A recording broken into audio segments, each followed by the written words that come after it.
Donc, dans cette dernière partie, on va s'occuper du front. Tout d'abord, on va venir récupérer le CSS sur un de mes GitHub, donc GitHub blog d'app 21. On va cliquer sur d'app voting, d'app-voting, src, app.css, et on va venir copier le code.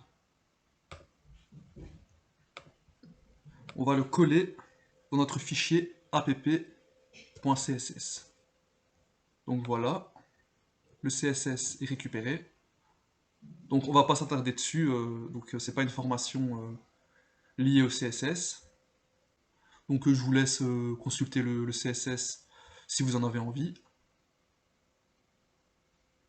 Ensuite, on va venir installer react-router-dom. Donc on aura besoin de route pour naviguer de page en page dans notre DApp. Donc dans notre fichier package.json, on voit bien que l'installation s'est faite. On va maintenant créer un dossier page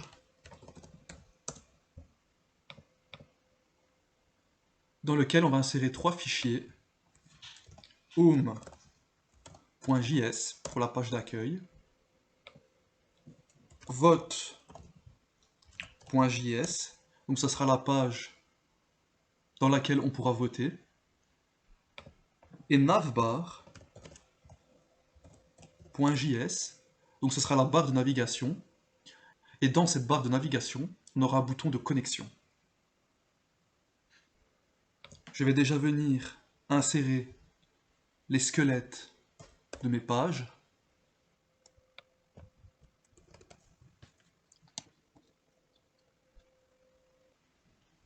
Donc, même chose pour home.js.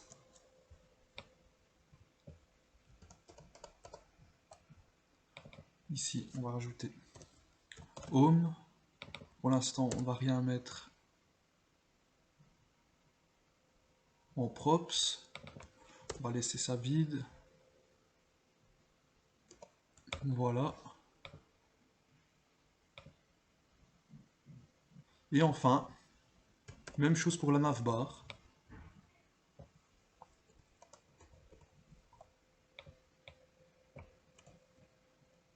On va venir modifier le nom. On va enlever le props. Pour l'instant, on va laisser ça vide. Ce sera tout simplement un export default navbar.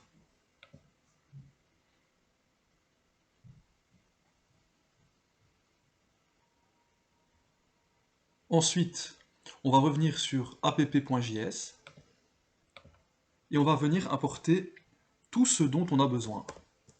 Donc notamment pour les routes, grâce à React Router DOM, on va importer notre page navbar, notre page home.js, notre page vote.js, ainsi que le useState et le useEffect.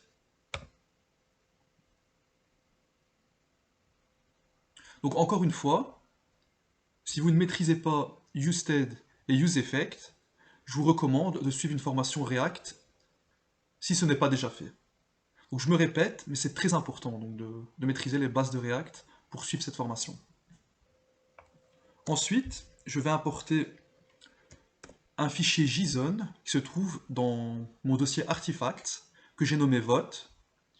Et vous verrez qu'on en aura besoin, notamment pour l'ABI, donc pour récupérer les données de notre contrat intelligent. Et enfin, on va importer la librairie Ethers. Donc comme je vous l'expliquais précédemment, cette librairie est très utile donc, pour interagir avec la blockchain. Ensuite, on va récupérer l'adresse de notre contrat intelligent grâce à notre variable d'environnement. Donc notre variable d'environnement qui se trouve dans le fichier .env. Ensuite, on va venir se placer dans Function App et je vais venir insérer nos trois states.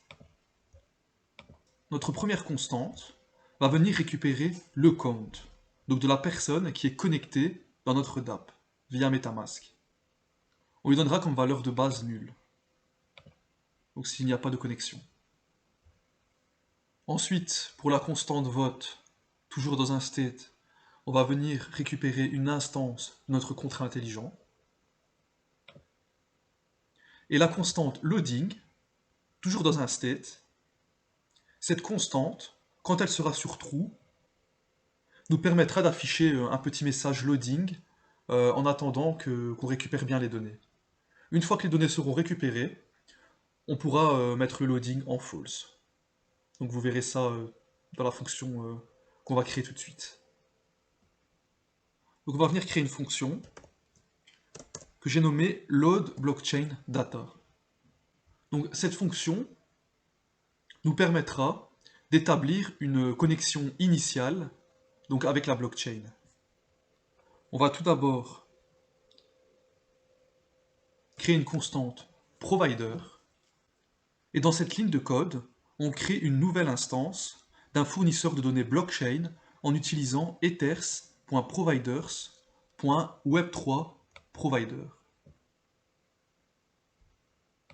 Donc le provider va nous servir d'interface pour communiquer avec la blockchain. Ensuite, on va créer une deuxième constante, vote contract.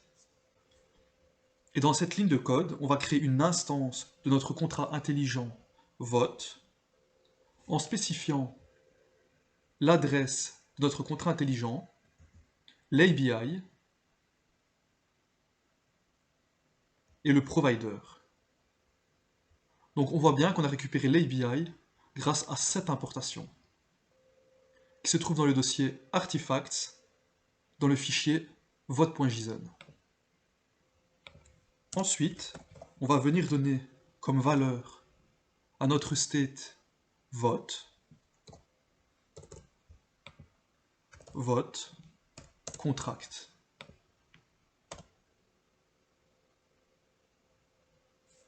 Et pour terminer, une fois que les données seront récupérées, on va pouvoir donner comme valeur à notre loading false.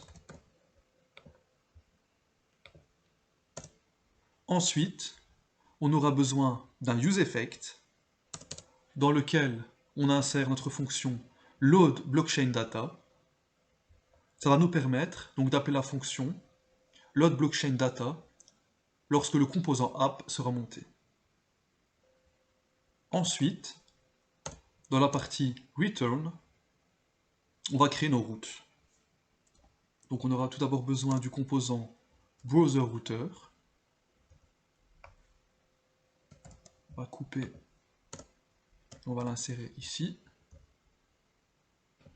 Donc tout d'abord, on va venir insérer le composant navbar.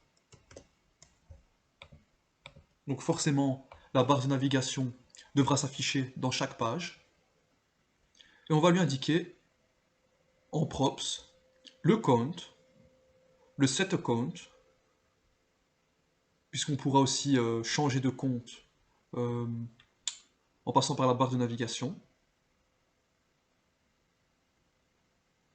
Set vote, puisque vous verrez qu'après s'être connecté, notre instance de notre contrat intelligent sera modifiée. On aura aussi besoin de l'adresse de notre contrat intelligent et du fichier vote.json qui se trouve dans notre artifact, dans notre dossier artifact, notamment donc pour l'ABI. On va créer une autre div. Et donc tout d'abord, on récupère notre loading. Donc s'il est sur true, on affiche loading. Sinon, on affichera les données qu'on a récupérées grâce à la blockchain. Donc on a les routes, et on voit qu'on a une première route pour notre page home, et on lui donne en props vote, donc qui est une instance de notre contrat intelligent. Et on a une deuxième page vote avec l'ID de l'option pour laquelle on souhaite voter, et qui a aussi en props une instance de notre contrat intelligent. Je vais remettre un peu d'ordre dans ce code. Voilà.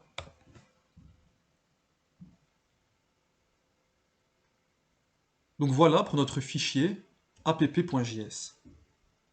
Donc on voit que la fonction principale de notre fichier app.js est tout simplement de récupérer donc les données de la blockchain. On va lancer la commande npm start. Donc si ce n'est pas déjà fait de votre côté, vous pouvez la lancer.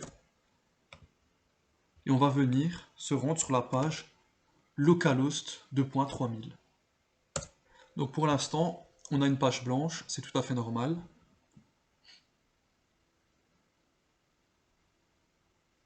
On va déjà venir se connecter à un de nos comptes de test Ardat. Voilà, on va se remettre en localhost. Voilà. Donc vous voyez qu'on a perdu un peu d'Ether, c'est normal, donc on a dû déployer le contrat intelligent, et on a donc payé des frais de gaz.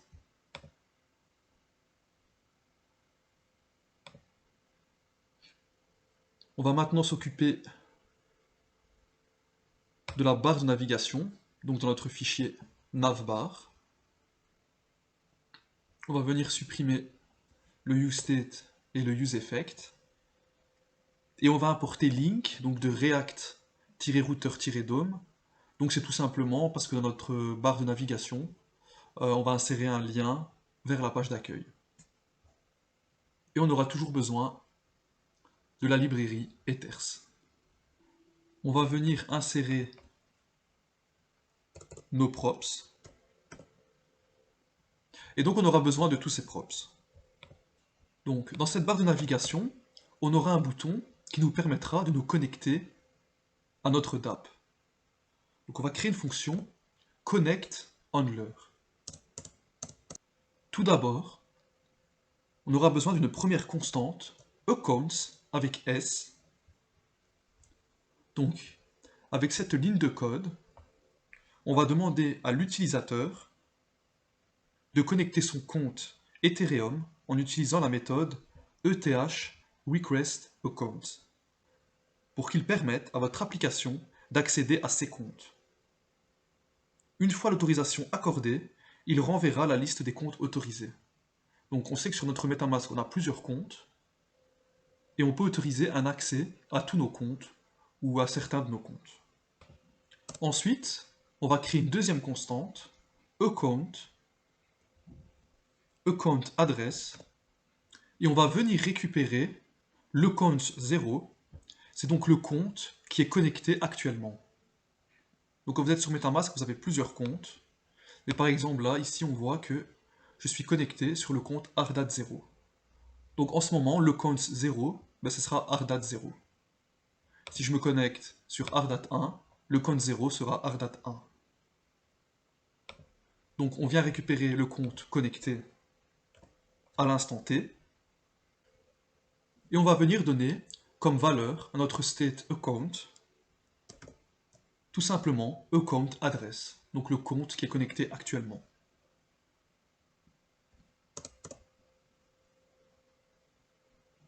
Ensuite, ici, vous allez voir qu'on va se reconnecter à la blockchain, mais cette fois-ci avec un signer. Donc, on récupère le fournisseur, comme je l'ai expliqué précédemment, mais cette fois-ci, on va aussi utiliser un signer, puisque comme on sera connecté, on va pouvoir modifier des données dans la blockchain, on peut dire écrire dans la blockchain. Grâce à notre connexion, on pourra voter pour une option. C'est pourquoi on a besoin d'un signer. Donc, lorsqu'on va interagir avec le contrat, en appelant des fonctions qui modifient l'état de la blockchain, ces appels seront signés avec le compte de l'utilisateur. On va recréer une constante de notre contrat, mais cette fois-ci avec le signer en paramètre. Donc on l'a vu dans le fichier app.js, quand on n'est pas connecté, on a le provider en paramètres. Mais lorsqu'on a un signer, donc on entre le signer en paramètres. Toujours accompagné de l'adresse du contrat et de l'API du contrat. Et on va donner comme valeur à notre state vote contrat with signer. Je vais venir insérer le code de notre barre de navigation. Voilà. Donc tout d'abord, on aura besoin d'une image, donc de notre logo. Donc c'est une image que j'ai récupérée sur Unsplash.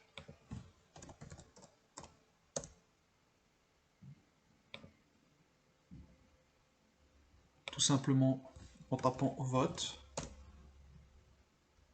Donc c'est cette image que j'ai récupérée.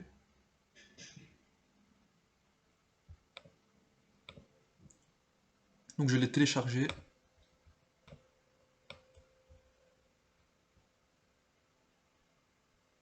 Et je suis venu l'insérer dans le dossier public. Je vais la renommer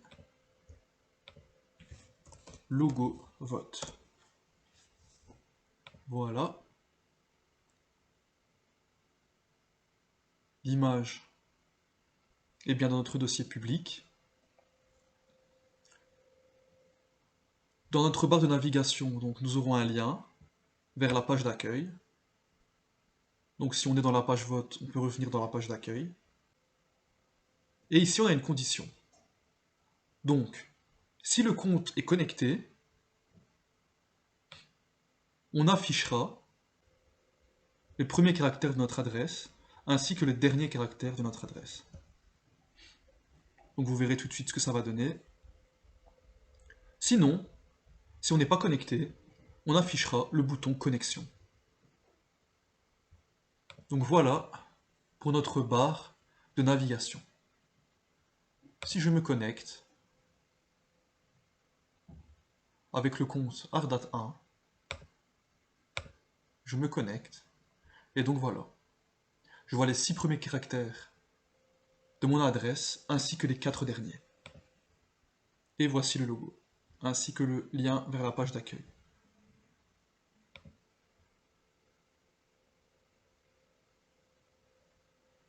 On va maintenant s'occuper de la page d'accueil.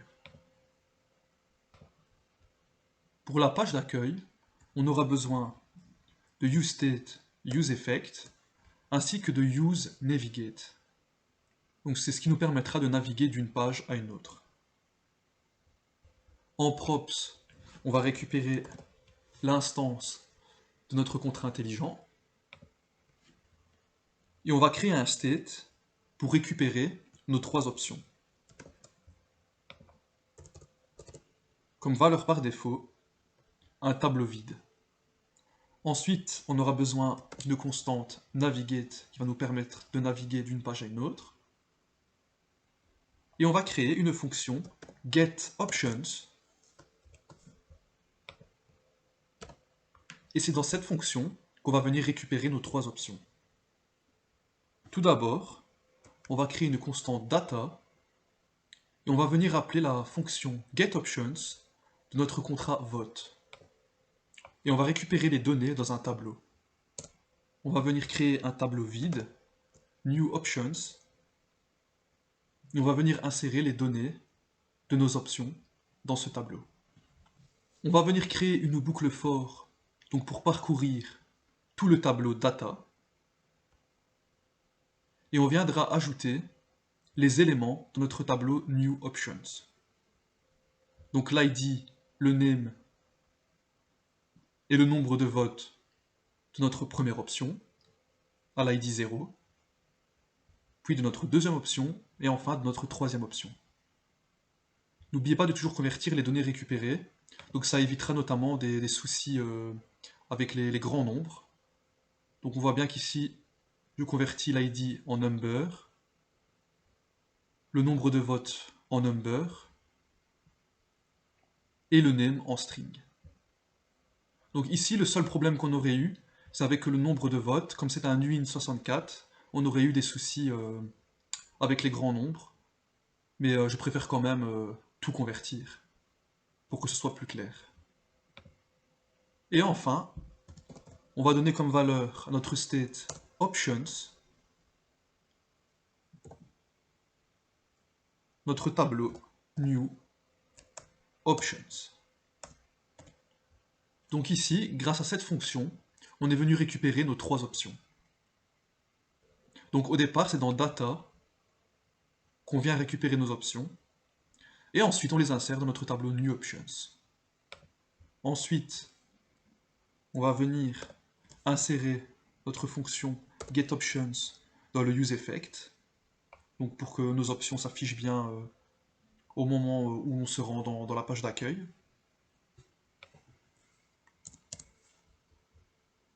Et on va créer une fonction goToVote qui va nous permettre de nous diriger vers la page vote de l'option qu'on a sélectionnée dans la page d'accueil. Donc en appuyant sur un bouton, la fonction goToVote va s'activer. Et cette fonction a besoin d'un ID qu'on va lui insérer en paramètre. Je vais venir insérer le code. Et donc ici, on a le titre « Faites votre choix » qui se trouve ici. Et dans la div AppContainer, on vient parcourir toutes nos options grâce à la fonction map. On a comme clé l'ID de l'option, le name, ainsi que le bouton cliquer pour voter avec la fonction goToVote qui a l'ID en paramètre. Donc ça donne ça, le nom de l'option avec le bouton cliquer pour voter. Et en cliquant, grâce à l'ID, on entrera dans la page vote de l'option qu'on a sélectionnée. On va maintenant s'occuper de la page vote. On va se rendre dans vote. Je vais tout d'abord insérer mes 4 constantes. Donc avec l'option, qui n'est pas un tableau, mais un objet vide cette fois-ci, puisqu'on récupérera une seule option. Le message d'erreur, qui de base sera vide. L'ID, on va venir récupérer l'ID de l'URL grâce à useParams. Donc encore une fois, c'est du React. Et navigate, pour donc naviguer d'une page à une autre. Donc forcément, ici, il ne faut pas que j'oublie d'importer useNavigate et useParams. Donc ici, on aura besoin de deux options. Une fonction qui va nous permettre de récupérer l'option, et une autre fonction qui va nous permettre de voter. Donc tout d'abord, on va créer la fonction qui va nous permettre de récupérer une option. Donc on va créer une constante data. Cette fois-ci, on va appeler la fonction getOption de notre contrat vote pour récupérer une option grâce à son ID.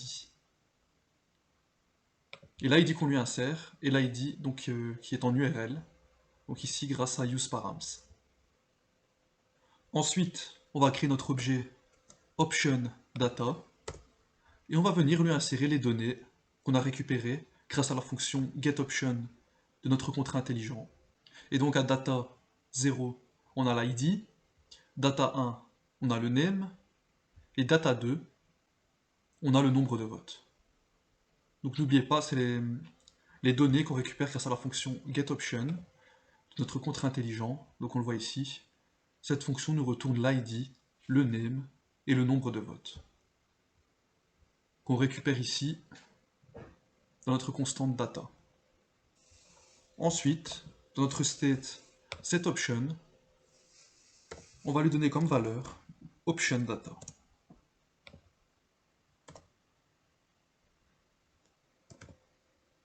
Donc notre fonction qu'on nomme voting. Donc on va utiliser un try-catch. Et donc dans notre fonction voting qui va s'activer en cliquant sur un bouton, on va appeler la fonction vote de notre contrat vote avec l'ID en paramètre de l'option. Donc on revient sur la fonction vote ici.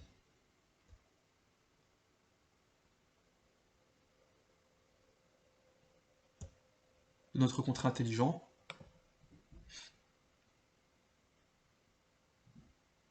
Et ensuite, dans la deuxième ligne, on va attendre que le vote se soit bien réalisé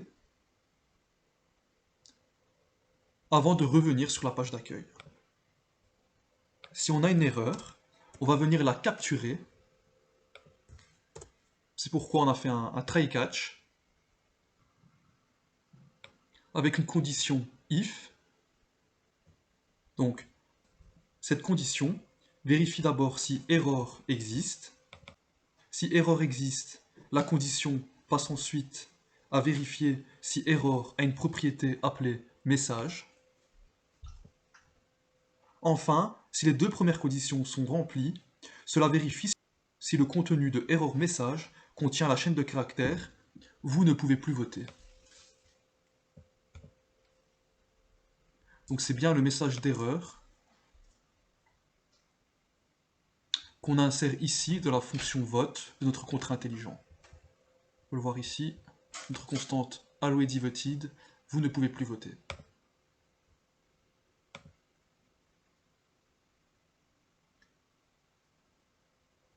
Si cette condition est remplie, on reçoit bien le message vous ne pouvez plus voter. Sinon, c'est qu'il y a une autre erreur et on indiquera comme message dans le front une erreur inconnue est survenue.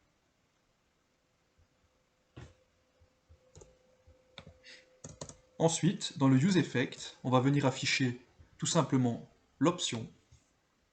Et dans le code HTML, on dira que si on a une erreur, on va venir l'afficher, donc au-dessus de notre option. Et on va venir afficher les options comme ceci. Donc on aura comme première div en titre votre choix avec le nom de l'option. Ensuite, on aura le nombre de votes actuels de l'option, comme ceci. Et le bouton voter maintenant,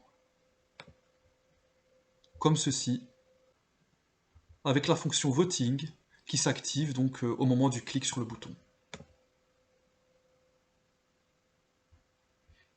On va pouvoir tester notre application, notre DApp.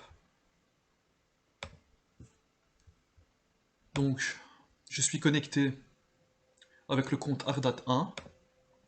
Donc il faut faire attention parce que quand on est connecté donc en localhost donc, sur Ardat, il faut toujours se rendre dans les paramètres et remettre le compte à 0. Donc pour éviter d'avoir des erreurs de nonce. Donc voilà, le compte est bien à 0. Je vote. Donc je vois les données pour les frais de gaz, je confirme. Voilà, la transaction est confirmée. Si je retourne dans l'option vote blanc, je vois bien que j'ai un vote. Si j'essaye de revoter, j'ai bien le message d'erreur, vous ne pouvez plus voter. Je reviens dans l'accueil. Je me connecte avec un autre compte. Par exemple le compte Ardat2. Je me connecte. Voilà. Je rafraîchis. Voilà, donc je suis bien connecté avec le compte qui se termine par 93BC. C'est parfait. Je vais voter par exemple pour non. Cliquez pour voter. Je vote. Je confirme. Et voilà. Donc je vois bien que non a bien reçu un vote. Et l'option vote blanc a bien reçu un vote aussi. Par contre, l'option oui n'a pas reçu de vote. Donc voilà pour cette première DApp. Donc je le répète une énième fois, si vous avez eu du mal à suivre, donc à cause de votre niveau en React, je vous invite vraiment à continuer à travailler dessus. Parce que comme je vous l'ai dit, c'est pas une formation JavaScript React, c'est une formation euh, liée à la programmation blockchain. Donc surtout pour Solidity et les DApp. Les prochaines vidéos seront consacrées à la création d'une DApp un peu plus complexe.